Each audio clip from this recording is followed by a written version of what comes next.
Hi guys, ഞാനും ഉണ്ണിച്ചേട്ടനും ഇന്ന് കൽക്കി ഫിലിം കാണാൻ ബുർജ്മാൻ മോളിലെ വോക്സ് തിയേറ്ററിൽ എത്തിയിരിക്കുകയാണ്. ഞങ്ങൾ രണ്ടാളും കുറേ നാൾക്ക് ശേഷമാണ് ഒന്നിച്ചൊരു ഫിലിമിന് ഇറങ്ങുന്നത്. സ്പോട്ട് ഡിസിഷൻ ആയിരുന്നു. ടിക്കറ്റ് ചെക്ക് ചെയ്തപ്പോൾ ടിക്കറ്റ് കിട്ടി. ഉടനെ തന്നെ ഞങ്ങളിങ്ങ് പോയിരുന്നു.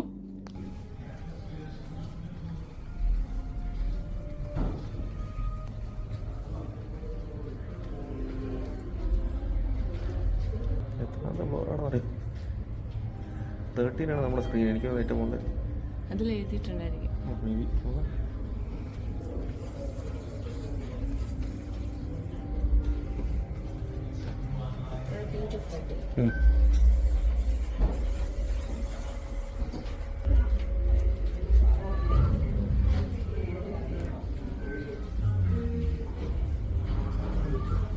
ബാക്കി സിനിമ കണ്ടിട്ട്